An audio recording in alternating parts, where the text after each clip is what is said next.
the place for you. Don't need to complicate it. It's best to keep it basic. Open the book, the word itself approved. He's Alpha and Omega, the answer since the early ages. What you should do is learn about the greatest. Just so you know, our door is always open. Let's study together instead of debating. Share our differences. Let love heal all that's broken.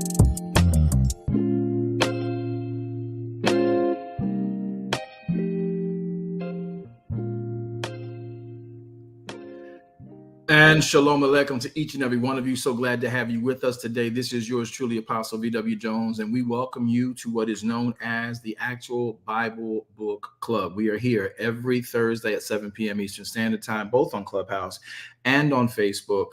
And we are here for the purpose of glorifying and magnifying, more importantly, edifying the things that are of Yahweh, who is, in fact, our Elohim. Learning, teaching, sharing, and showing, studying together as to how, in fact, to bring about those necessary understandings of his word by virtue of studying. The Bible declares, and Paul says it this way, study to show yourself approved unto Elohim, not your bishop, not your apostle, not your prophet, not your favorite evangelist, unto Elohim. Become a workman in the writ, one who will not be ashamed of what he knows about or doesn't know about the writ, but one, in fact, who in fact can divide rightfully the words of truth. So we're here today for Bible Book Club. I want you to go ahead and get yourself tuned in, locked in. If you want to share this, you can. We're not going to be long tonight because we got so much email and so much backlash against our last Bible Book Club. I went back over to view it, and so many people were upset about the Dinah issue. So we want to talk about that. Let's put it into perspective, put it into proper respect yet again today. And I think that may be all we have time for today.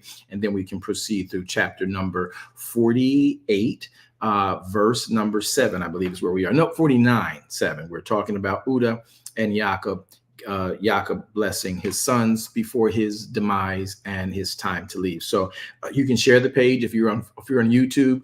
Please, if you're first time, if you've never subscribed to this page, go ahead and subscribe to it. Hit the bell so you can be notified when we go live. Make a comment in the thread for us, help our algorithm, but really try to subscribe. I think you'll be blessed to see. And you can go back over what we have in our archives and view that stuff. Guess what? For free, all of it. That's for Proceeding Word. That's for the Bible Book Club. That's also for Darash Kingdom Ministries, which is our flagship programming for Wednesdays and Sundays.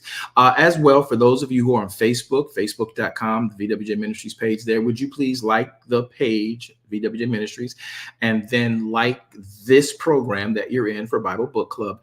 And again, once you've done that, make a copy, make a comment in the actual threads, and please hit the heart sign, like sign. Of course, right now I'm still more eyes than I have likes and hearts, but we're going to ask you guys to do that. It helps our algorithm.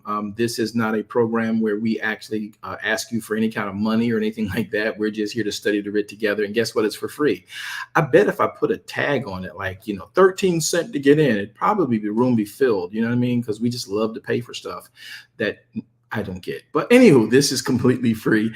And I just love studying with you and want you to be completely free in your walk with the King. All right. So let's get started. Please hit the heart sign. Come on. Make a thread. Do something for me. Clubhouse, that goes for you too. And if you're on Clubhouse and you know that there are people who typically would be here for the Bible Book Club, it is a Bible Book Club. So there's a conversation we expect to have happened, rather than you just listening to me talk as if I am the only person here who can read. Okay, so let's get into the writ, shall we? Take a moment. Let's go ahead and pray. Yahweh, thank you for the opportunity today. Thank you for life, health, and strength. Thank you for activity of limbs. Thank you for sight. Thank you for the ability to speak. Thank you for the esophagus and the larynx working as you have given them. Thank you, Yahweh, for all of our pulmonary intact and our spine intact. And thank you, Yahweh, for even be able to feel in kinds of infirmities and different types of discomforts. Thank you for the ability to feel them, because now we know there's a problem somewhere and we can take them to a physician and you can help that physician heal them. So we give you praise in all things. We give you thanks in all things that you allow us to experience and see. So again, we want to thank you for it. More importantly, thank you for salvation. Thank you for the blood of Yeshua HaMashiach. For those of us who confess our sins, when we do our sins and when we confess our sins, you are faithful, you are full of your word, you are just, because it is your word, to forgive us and then cleanse us by way of the blood and the word from all of our sin and unrighteousness. So we are grateful for you, to you for that. And we pray that we will meet you and see you one day. And you can say to us, well done, you good and full of my word servant. That's right. That's what faithful means. Full of my word, you say Yahweh. And so therefore we are here today to study your word, the more, the better, so we can understand even grander what it is you really meant for humanity on the earth you created for him to have dominion over. And we, female and male, were made in your image and in your likeness. And you, when you made man male and female in one pulchritude, and then you called forth the womb man from the man you created. And now you have masculinity and femininity. We call it man and woman. We call it husband and wife. We call it brother and sister. We call it father and mother. And that is yet humanity that you blessed. And we are to learn you, who gave us life, to be blessed. In the mighty name of Yeshua HaMashiach, Adonai, you speak. This is your word. We are just going to be vessels to allow a conduit space for you to communicate your point and purpose as we read what we believe is you and your salvation, your Torah. In the mighty name of Yeshua HaMashiach, we all pray and we all say, Amen. All right, so we're going to go back into some things that we discussed on our last Bible book club due to some technical glitches last week, which was like a good 7 days. We were pretty much down for over 40% of our programming that week. So we did not have Bible book club. I don't think last week. It was probably the week before. And what we did, we were reading it in Genesis, the book of Bereishit, Hebrew for Genesis, Hebrew Bereishit for the English word Genesis. We were speaking in Bereishit chapter and number 49. I'm going to put my Bible on the screen so you can read it. I'm going to put my Bible on the screen so you can read it. Will y'all please hit the heart sign, like sign? I really need y'all to do that. Can y'all please do that? And if you've never subscribed to this page, would you please go ahead and subscribe to the YouTube page and like the actual VWJ Ministries page? I need y'all help. I'm really begging. I don't want your money. I don't want your money. I don't care for your money. I just want your hearts and likes and thumbs up. Can you just help us out? You know, just work that for me. Okay, let's move on. So I want to see this and show this to you in this way. So you can make comments in the comment space should you so desire. All right. But look at what happens here as we were reading Genesis Bereishit chapter 49. I can't get my Bible on screen. There we go. Got it. Cool beans. Okay, let's go.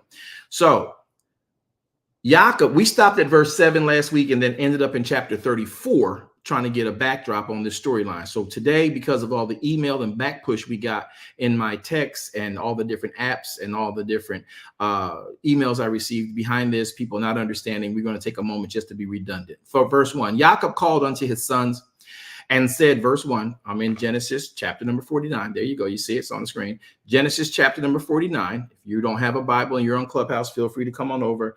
Clubhouse attendance is just helping me to support the fact that we're going to shut that thing down. All right, Genesis chapter 49 and 1. Jacob called unto his sons and said, gather yourselves together that I may tell you that which shall befall you in the last days. Verse 2, gather yourselves together and hear, you sons of Jacob, and hearken unto Israel your father. Verse 3, Reuben, you're my firstborn son. My might and the beginning of my strength is what you represent, the excellency of dignity, the excellency of power. However, verse 4, Reuben, you are unstable as water, man. And unfortunately, because of that, you shall not excel. Verse 4, because you went up to your father's bed, and then you defiled it. You went up to my couch.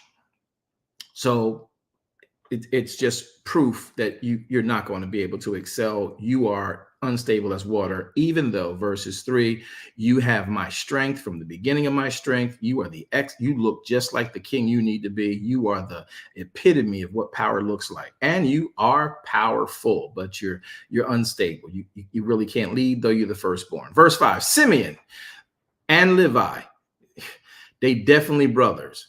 They are instruments of cruelty. That's what's in their habitations. Oh, my soul, come not my soul into their secret. Don't, unto their assembly, mine honor be not thou united. What they concocted in the secrecy of their conversation, do not bring my soul into it. Don't remind me of it again. For in anger they slew a man, and in their self-will they digged down a wall. Verse 7 says, cursed be their anger, for it was fierce, and their wrath, for it was cruel. I will divide them in Jacob, and I will scatter them in Israel. Now, for those of you who don't know the storyline behind this, and you may not have, or maybe you do have some seminaric or theological training, maybe Bible college at your local denomination, I want you to understand Jacob makes very serious points that you need to pay attention to. We need to pay attention to that actually manifested. Simeon and Levi, let me put it on the screen so you can read it. And I'm going to have to make this the smaller screen so you can see as well. He says in verse 5, Simeon and Levi are brothers. You see that verse 5? Look on the screen. I'll make it better for you. Let me do this. There we go. That should help you. Simeon and Levi, well, they're definitely brothers. Instruments of cruelty are in their habitation. My soul come not into their secret.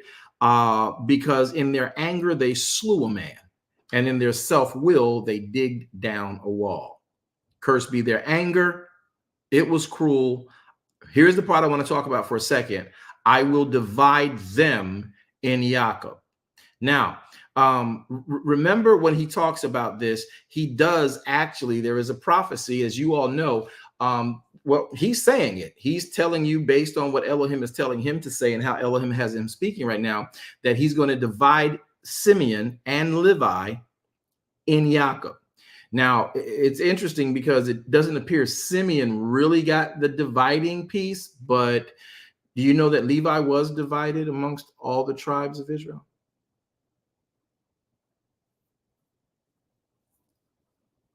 Now, he calls Levi cruel, fierce anger, hot temper. They slew a man. See, the thing that we don't pay attention to is everybody's trying to figure out what man did they slay. Well, there was a man named Hamor, or more importantly, his son, who is where their focus and target was. His name was Shechem. Well, the interesting thing is that Shechem wasn't just a man. Shechem was a city named after a man, or a man named after the city, and all the men that were in that city. We're going to give it a phrase called a nation. So he says, you know, my soul, because of what they've done, don't bring me into remembering their secret, fierce, cruel decision they made without my authority.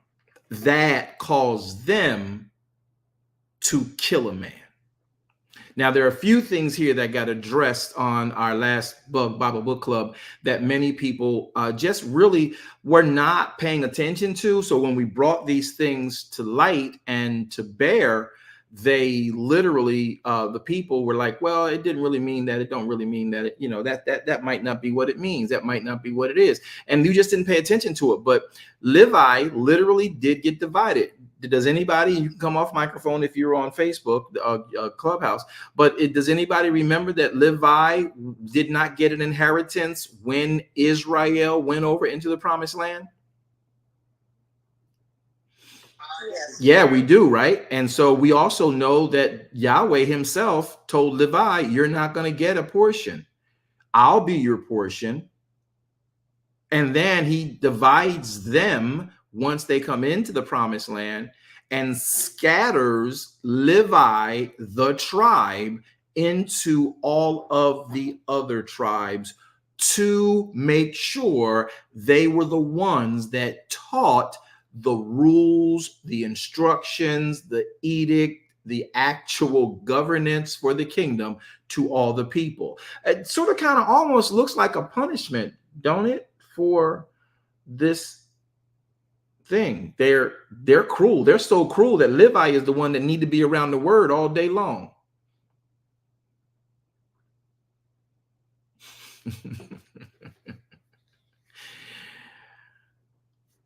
Okay, let me again stop. So Levi does get divided, and Levi is literally responsible for keeping and teaching the will of God, because, in a weird way, people will say, oh, you're eisegetics, this is eisegetical. No, Levi killed a man under Jacob, and Jacob then says, I'm going to scatter them about all of the tribes. And then you find out, when the tribes come into their prophecy per Father Abraham, that Levi is now divided amongst all the tribes. And guess what his job is? His job is to make sure everybody does what God said. Would that reflect on the fact that he didn't do what his dad said when he was an actual human, rather than just a tribe, rather than a whole tribe? So just think about that before you guys go on your way. So those things you cannot unread. Somebody say, I can't unread that. He was prophesied to be divided, and we know he is divided. So whenever you hear the rabbis that are the Levites, that are of the Jewish denomination or Judaism as a culture, it's Levi, not Benjamin, not Uda. Let me explain that for some of you who don't know. Levi, Uda, and Benjamin are the three tribes that make up what you call Jews. Now, that's biblically speaking. Today, you do have all of the Israeli bloodlines being gathered back home to Jerusalem and Israel through a lot of political wrangling, but they're trying to get every tribe to come back. And now, because Judaism is the dominant force, consistent force amongst the tribes, they're calling everybody of Israeli blood, they're trying to say, is a Jew. And that's not the case. A Jew is an Israeli, just like the Samaritans were an Israeli.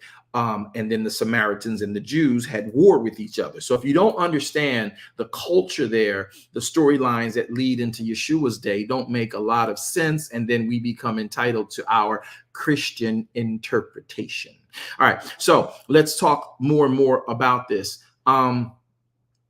So when last week we discussed this, a lot of the people would tell me and say, in these feedbacks I got, beautiful feedbacks, great people, great theologians, we were able to work it out, talk it out, and get it out. But if those theologians who contacted me, I'm sure those who are novice in the word, these are avid individuals in the word, you may have had those questions too. Because one of the things I talked about was that the man that Levi and Simeon conspired to kill.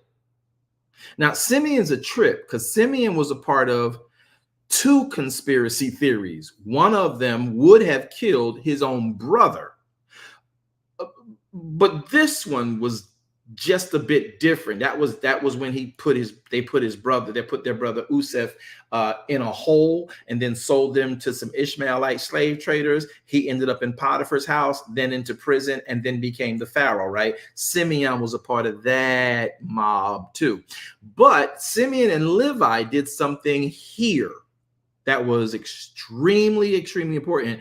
They conspired to get a man back who had gone against their tradition and slept with their sister, not raped, but slept with Dinah. And it infuriated them. And they were like, okay, buddy want to do this, buddy want to come in and join us. Now, the thing that I talked about was that Dinah was in fact, I guess they say her flower was spoiled, right? Because, she wasn't committed to a relationship, and Israel was a nomadic people. Shechem in chapter 34, let's go there very quickly so we can break this out. Genesis chapter 34. We're not going to be long because I don't have a whole bunch of time about this. Let's look at verse 1. Dinah, the daughter of Leah, which is which bare unto Jacob, she went out to see the daughters of the land of Shechem. Verse 2. And when Shechem, the prince of Shechem, who was the son of the king named Hamor, who was a Hivite, he was the prince of that country. He, Shechem, saw her. Shechem took her and lay with her and defiled her. Now, when you see the word defiled, you automatically think and incorporate based on English today, oh, this was a devastating and this was a violent act, and we just associated it to rape. Now, he defied her, no matter what. The defiling has to be properly defined because this word in that language means a little bit different, though relative to the English language.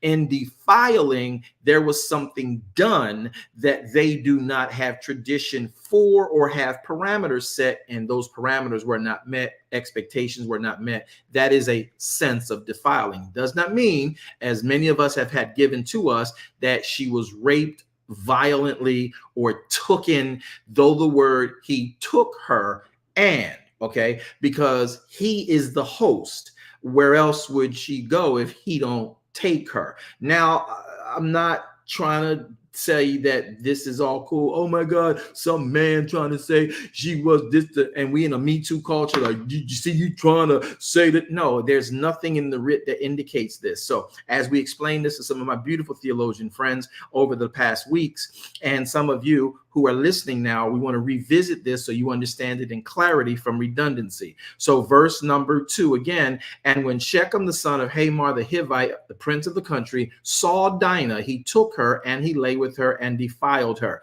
Again, it does not mean he raped her. Verse 3, and his soul, watch this, his soul clave unto Dinah. Now, what I did was took you into the word clave here. If you look at the Bible that I have on the screen in verse number 3, this word clave is in verse 3, and I'm going to pull it up for you right now so you can see what it means in definition. The word clave is the word Hebrews 16:92. It's the word called debach. Right? The word debach. Now, what happens is it means to impinge, meaning to cling to or adhere to, and to abide fast, to cleave to, fasting together, followed close, hard after, to be together, kept fast, over to pursue, stick to, and take. So when this word is used in its proper context, it means this man Shechem, who was kicking it with Dinah at a party they were having in Shechem. Dinah, somebody not of Shechem, came to the party. Shechem saw her. They started kicking it. They ended up getting it on. All right. You know, and that's what they ended up doing. Now, the fact is, Dinah and her culture did not at that moment or that time permit their people to fraternize in that way with other nations, other nationalities. They were to remain pure. That was the goal. And so that is also an association of defiling, because that's just not their cultural way and preference. So Shechem and them, they cool with it. Now, here is the interesting thing about why Jacob says Levi and Simeon are cruel and they slew a man. So why did they slew Shechem, who is not just a man, but an entire city of men? Watch. Because Shechem's the prince. His dad Hamor is the king. Shechem will ascend to the throne. But here is the thing, too, I want you to pay attention to, because theologically, a lot of times we miss the point here. So he says in verse number 3, the soul of Shechem, after he slept with Dinah, clave unto Jacob's daughter, and he was in love. The word loved here, let's look at the Hebrew word for love. It's the word H157. It's the word ahab. It means he had a primitive root. In its primitive root, it means to have an affection for, not just sexually, but otherwise, meaning he beloved, she was loved, she was lovely, he was her lover, liked her, and was a friend to her. So the word here for he loved her in verse 3, he loved the damsel. Okay, he now has this real affection to this damsel, not just sexually, but also otherwise. He loved the damsel, and here's the catch: he spake kindly unto the damsel. So clearly, he didn't rape her. Verse 4, and Shechem spake to his father and said, Dad, you had a dad. This is the one. This is the one. Can you negotiate a deal between the two nations? I want her to be my queen. I want to wife her. I'm willing to give up half my kingdom as a dowry for her. Now, people say, Apostle, you just made that up. No, you have to understand the culture. And as you read in the writ, the indictment about the process of dowry still actually exists in this time and is a culture known throughout multiple nations of how you would take on a life partner. Okay, so when he says, Dad, we hung out last night, we smashed, I found out that it's not what they people do, and they people don't do this. And so at the end of the day, can you broker a deal with their king, Jacob? And I want to marry her. I want her in my life forever. Okay. And that's what he's saying. Now, people don't like to hear that part because we didn't stop long enough to read that part. Look at what he says. He says in verse number 4, again, when Shechem, in fact, spake to his father, he says, get me this damsel to wife. The word wife here is, again, the word the Hebrew word 802, ishah. The feminative of 376 and 582. It is Naishim. It is the woman, using a wide sense, as the female to be together with, to be the wife of the woman, often unexpressed. This word is often unexpressed in the English language. So the word ishah, their English does not do a good job of defining it. Did you hear that? So your perspective in modern day English, modern day Christendom, is not quite expressive of what that word ishah means, okay? Because it also goes back to feminine. It goes back to Eve, womb, man. So in the English, it's often unexpressed. It doesn't know how to unearth the true meaning and essence of Ishah. Now, let's move quickly into the next piece here. And so verse number 5 says, and when Jacob, her dad heard, they got down. When he heard, they did what grown folk do. I mean, Shechem is not a little boy. Dinah is not a little girl. That's his daughter.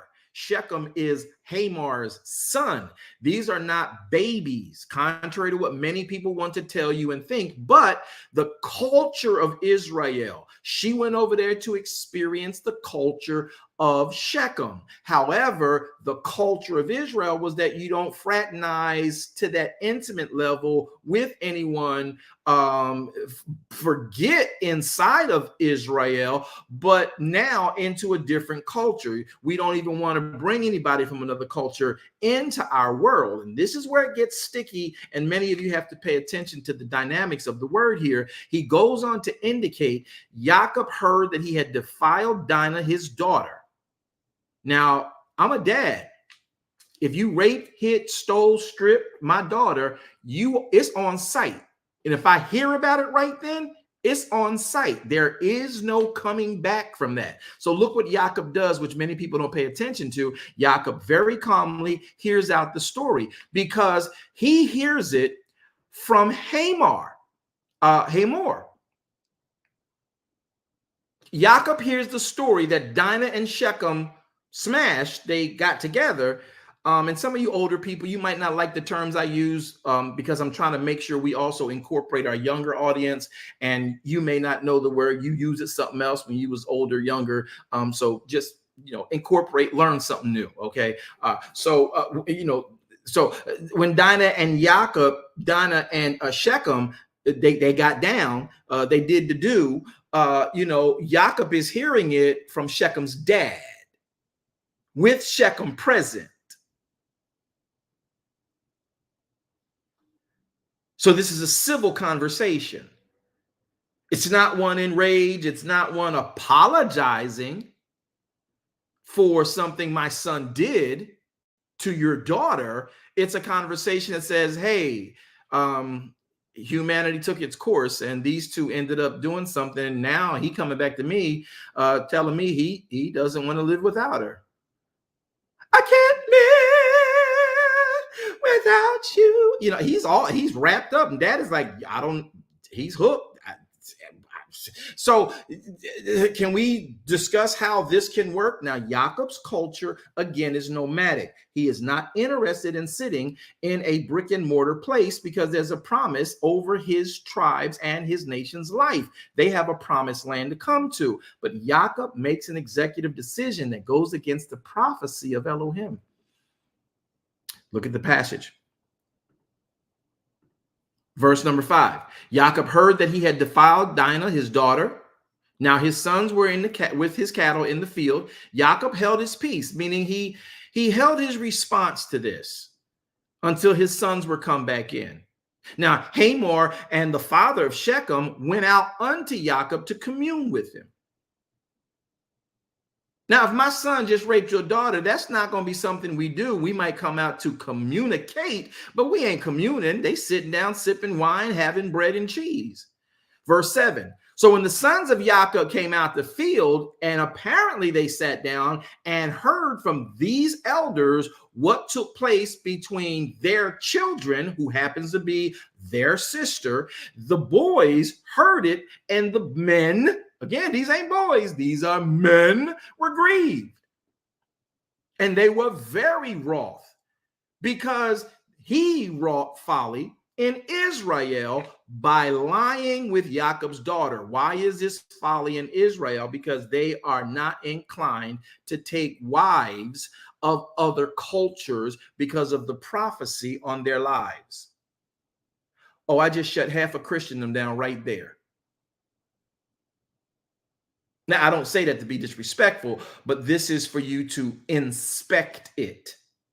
So now what takes place is Shechem and Hamor, his father, are saying, look, this happened. We don't want to live. He don't want to live without her. And whatever my son wants, he's going to be king later on. So, hey, what can we do? What can be done here? And when the men come back of Jacob and they get caught up, read into the storyline, they're like, yo, we don't even get down like that, man. We done been through a whole bunch of nations and countries, man. We don't rock like that. This is folly for us. You know, we got a promise. We got a charge to keep and a God to glorify. You can't. What he doing? How he did? What? When? What? Who is this? What? Why? What? You know. So they, like brothers, brothers. They're upset. Now you don't see Dinah upset. I'm gonna leave that alone because I don't want y'all getting at me talking about, oh, you just so masculinity driven. All right, so watch the story. And then he goes on to indicate to them, and verse 8, and Hamor commune with them, verse 8, saying, he told the brothers, listen, Hamar's soul, Shechem's soul longs for your daughter, Jacob. I'm praying that you would give her to him that they can be married to wife. And we can make marriages with us. Your people can marry our people. What can be done? So he says, and give us your daughters unto us, and we'll take our daughters and let you all marry with us. Because apparently they're not far from this, though they may be a bit more fornicative. But remember, as I told you last week, which got a whole bunch of eyebrows furrowed and ears lifted, is that there was not yet a law about fornication. Jacob is before Moshe. Moshe gets the Torah 400 some odd years later. There's no law against fornication. Watch this. Let me help y'all with this before y'all get real deep about this. Even when you read back up here in chapter number 49, and I'm in 34. But when you read back up in 49, let me go there very quickly just to bring this point out to you guys. I'm in Genesis 49, Bereishit 49. Jacob called his sons, verse 2. He gathered them together. He says, listen to your father Israel, verse 33. He talks about his firstborn son. He says, listen, you're my firstborn son, my might, the beginning of my strength, the excellence of my dignity. You're unstable as water. Why? Because you defiled my bed. So the same word defiled here is the word defiled in Dinah's story. So does Reuben rape Bilhah? No, them two had an affair. But all we're talking about is Reuben. Now, what does defiled mean? Bro, we had a covenant. I'm working with them. This is one of your brother's moms. You know, whether that was a law or not, it wasn't a law. Nothing happened to Reuben. Oh, that's a harsh thing. There we go. Our viewership just dropped again. People, don't be afraid to understand the script as it relates to the practicality of life in the day and the era the story is being expressed and talked about, recorded and reported. So if Reuben raped Bilhah, I'm sure there'd be something written about that, and either Bilhah be dead or Reuben be dead, or somebody will be out of the clan, right? Either way, they forgave it, they worked through it, and we know that Bilhah and Reuben did what they did. So now you also have the storyline of the word defiled in Dinah's story. So it doesn't mean violent rape.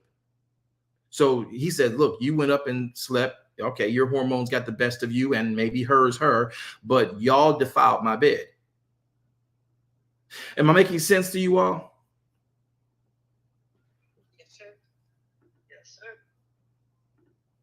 So again, I'm trying to address the issues that came back from last week's study when I got a whole bunch of emails coming to my path. So go back to Genesis 34. Let's talk about why Jacob said Simeon and Levi killed a man. Here is the man they killed. Verse number 7, the sons of Jacob came from the field. They heard the story. The men were grieved, very wroth. And because he had wrought folly in Israel by lying with Jacob's daughter, which thing ought not had been done. Now, how many of y'all done stuff that ought not be done? Anybody want to confess? I've done stuff that ought not be done, right? Verse 8, and Hamor communed with them, saying, the soul of my son Shechem longeth for your daughter. Now, how many of y'all would admit, I know I can tell you right now how my family get down. If you told me in a meeting that was set up, even in a courtyard, that, hey, my son raped your daughter, I know my brother's going to jump over benches, security, gun carrying police officers, and we're going to let old boy know just how bad he done messed up. So this attitude and temperament, though they are wroth, it clearly is not the violence that associates itself and is akin to rape. Defiling, don't be just thinking it's the worst. One of the English definitions, it may be incorporated and included, but it is not definitely the English definition. Again, I'm sorry for those who have dropped out based on the content of this subject matter. I pray that you will return sometime when you have read it yourself. So verse number 9 says, 8 says, Hamor then communed with those sons of Jacob, the men that were Dinah's brothers. They are sitting there, sitting it up, chopping up over the fire, whatever.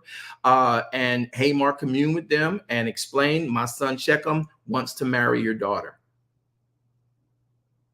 And then we want to in turn make marriages with you guys, and you shall dwell with us in the land, and all the land shall be before you, no restrictions. We'll just become one people.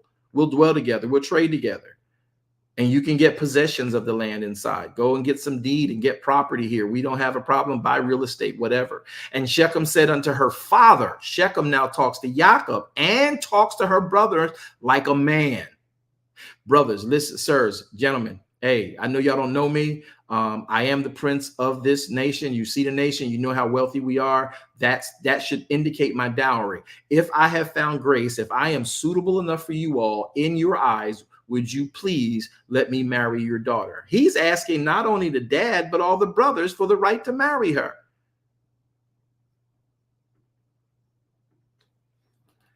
How many women you know went out on dates and smashed and came back and they got married and the guy didn't come and ask the dad or didn't come and ask the mom. They just said, hey, we getting married. Y'all come to the wedding. This man just sat there in front of them with his whole head, heart, and honor and pride and says, hey, if I found sight, you know I'm a wealthy man. You know I'm a king. You know what's happening. You see the city. This is going to be me. She will be queen. If that favors you guys, please allow me to marry her. She'll be well taken care of. I am in love with her for real, for real. And you shall dwell with us in that land. And verse 11 says, he says, let me find grace in your eyes. And whatever you ask me to give you guys, as is customary per dowry in that time, I'll give it. Ask me never so much what the dowry is. Whatever the gift is, I'll get it and give it to you according as you shall say unto me. But I'm asking you sincerely, but whatever it is, I'll just let me marry her. Verse 13, and the sons of Jacob answered Shechem and Hamor his father. The sons of Jacob answered Shechem and Hamor his father deceitfully and said, because he has defiled Dinah their sister. The sons of Jacob. Notice he doesn't say which ones, but we know that the sons of Jacob did. Verse 14, and they said unto him, we cannot do this thing. We don't give our sisters to one who is not circumcised. So we can't rock with y'all. That's a reproach to us and our people. Just like this action of you getting with her, okay? And her getting with you. But in this, we will consent to you. And if you will be as we are, meaning every male of you circumcised, then we will give our daughters to you all, and you will take we will take your daughters unto us, and we will dwell in the land with you. We will become one people. But if you will not hearken to us to be circumcised, then will we take our daughter and we will be gone. The words pleased Hamor and Shechem, Hamor's son. And the young man deferred not to do the thing. He went and got right at it. Everybody in this city, everybody in this country, come now, get circumcised. Line up. Because he had delighted in Jacob's daughter. And he was more honorable. He was more honorable than all of the house of his father. See, this is the man they killed. And Hamor and Shechem, his son, came to the gate of their city and communed with the men of their city, saying, these men be peaceable with us. He went back and said, yo, fellas, y'all come and chat. Look, we had an issue. We didn't know it was an issue. I went to go marry them. So listen, in order for that to happen, my queen is over there in that camp. See that barn that burner? See them tents over there? She's in that camp. In order for us to do this, they got beautiful men over there. We got beautiful men over here. We want to merge our whole cities together. So y'all come on in. We're going to get ourselves circumcised. They're all circumcised. We can do it. Let's get circumcised. We're going to make this, and we'll be, and I'm sure he had to give the whole political spiel of how, no, I can't say love killed him, bro. I can't say that. I know what you're saying. Typically in English, love didn't kill him. Love didn't kill him. Levi did. Hate did. Unforgiveness did. Or even more, ignorance did. I can't say. I know what you mean by that, the author. I know you're a very wise man. But I can't even endorse that, because it wasn't love that killed him. But here's the catch. And these men, he says, verse 21, I'm sure the politics of everything that went on, they said, listen, brothers, men of the city, we got to talk about this, yada, yada, bada bing, bada boom. And therefore, we can't, we're going to have to, hey, guys, y'all trust me? I'm your leader. I'm going to be your king. Well, we're going to start now circumcising. That's how they do. And we're going to make them us, and we're going to commit to them. I know this kind of merger. I've tried to merge churches together. I know what you have to give up in the politics that go behind that. And then to turn around and find out it was a deceitful ploy. and something more came out of it than what was desired and negotiated. All right. So when you look at this, watch what happens. Verse number 21, Shechem and Hamor goes to his people, says, look, these men are peaceable with us. Therefore, let them dwell in the land and trade within our land, for the land before us is large enough for them. Let us take their daughters to wives and let us give them our daughters. Verse 22, only herein will the men consent. They won't consent unless we dwell with them together and we be one people.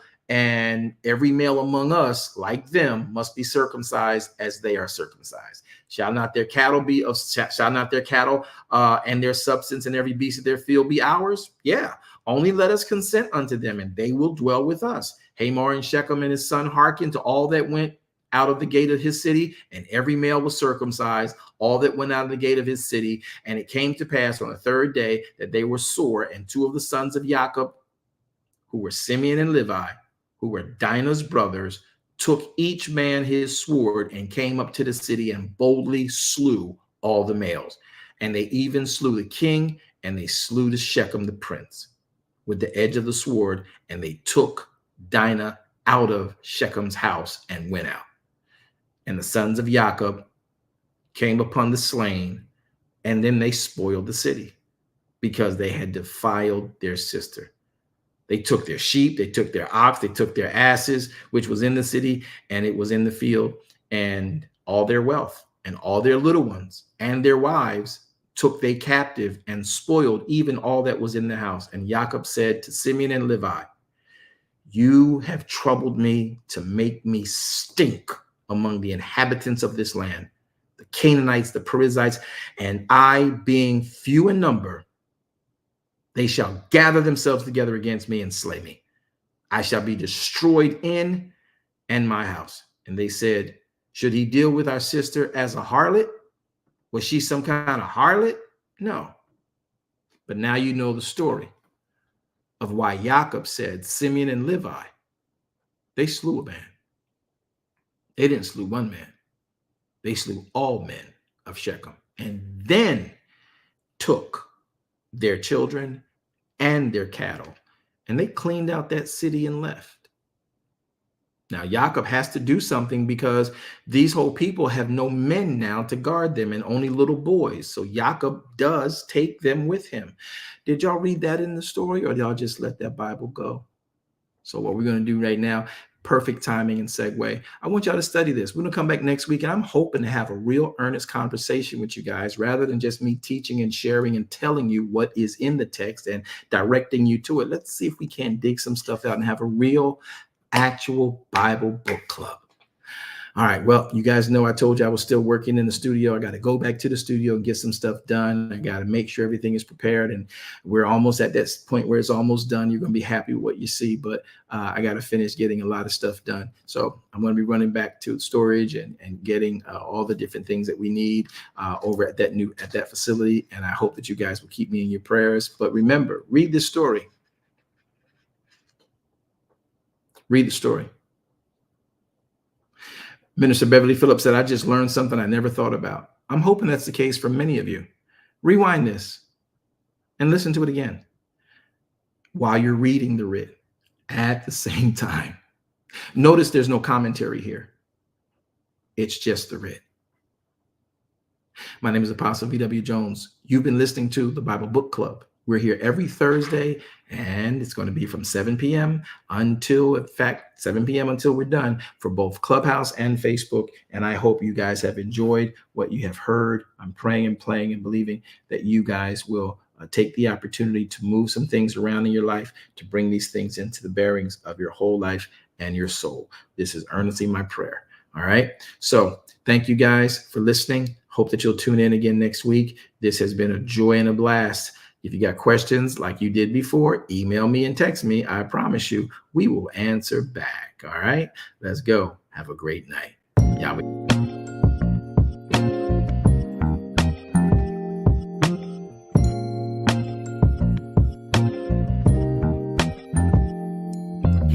If you need truth, this is the place for you. Don't need to complicate it. It's best to keep it basic. Open the book, the word itself approved. He's Alpha and Omega, the answer since the early ages. What you should do is learn about the greatest. Just so you know, our door is always open. Let's study together instead of debating. Share our differences, let love heal all that's broken.